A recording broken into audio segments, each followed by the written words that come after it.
Hi there, Psych2Goers. Before we begin, we'd like to thank you for your support on our channel. We aim to create psychology and mental health content for you in an accessible way, and we hope you learn something new from our videos. Let's begin. Have you ever had an intense crush on someone before? Maybe you couldn't stop thinking about them, or you felt giddy every time they texted you back. According to psychologist Dr. Balfour Awa, the average length of a crush is 4 months.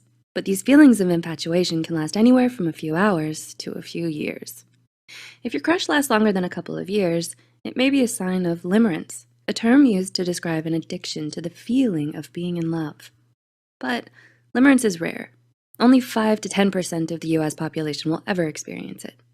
Love sickness is a more common, less intense form of limerence that occurs when our brain releases feel-good chemicals like dopamine, serotonin, oxytocin, and vasopressin as a reaction to the person we have a crush on.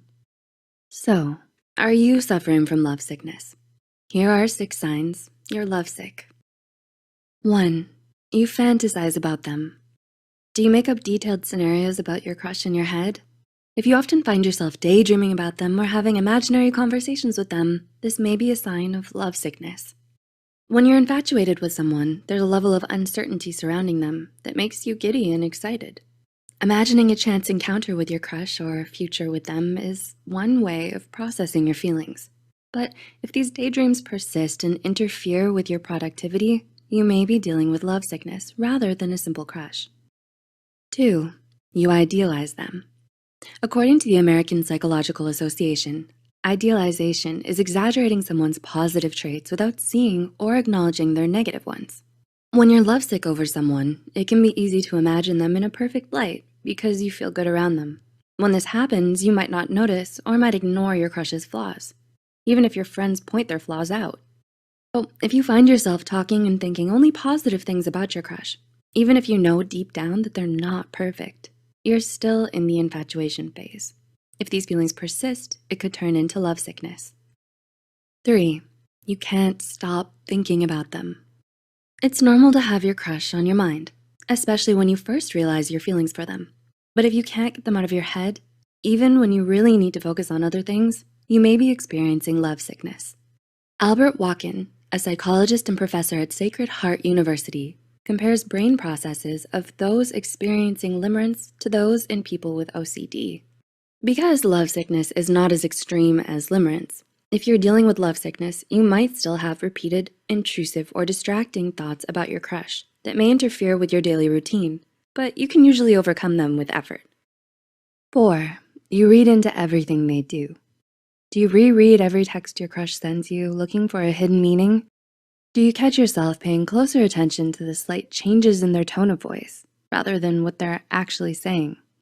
If so, this could be a sign of love sickness. In the same way that you might idealize someone you're infatuated with, if you obsess over your crush's every word and action, you can quickly become attached to the idea of them rather than their actual personality.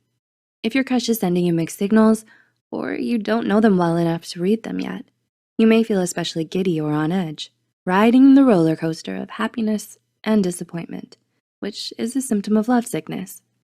5. You're extremely nervous around them. Do you experience increased heart rate, flushing, shaking, and sweating when your crush is nearby? With love sickness, these feelings are more intense. If you are lovesick, you might also experience heart palpitations, heightened anxiety, and nervousness. A strong fear of rejection can also come with love sickness, which might make you feel afraid to be yourself around your crush. So if you feel weak in the knees whenever your crush walks by or speaks to you, you may be dealing with love sickness. And 6, you get a rush when they message you back. An emotional rush or sudden feelings of euphoria are signs that your brain has released high levels of dopamine into the body. Do you feel a rush of excitement and nerves every time you think about your crush or get a notification that they've replied? When you crush on someone new, there's an element of unpredictability because you don't know much about them. When you learn something new about your crush or think about how little you know about them, the uncertainty is linked with positive feelings of newness and excitement. So you might be experiencing love sickness if you feel happier every time you're reminded of your crush. If you feel like your crush on someone is unhealthy or lasts longer than a few years, it's important to seek guidance from a licensed mental health professional. Have you ever been lovesick? What have your experiences with lovesickness been like? We'd love to hear your thoughts. Leave your comments below and give the video a like if you enjoyed it. Don't forget to subscribe to Psych2Go and hit the notification bell icon for more content. Thanks for watching, and we'll see you soon.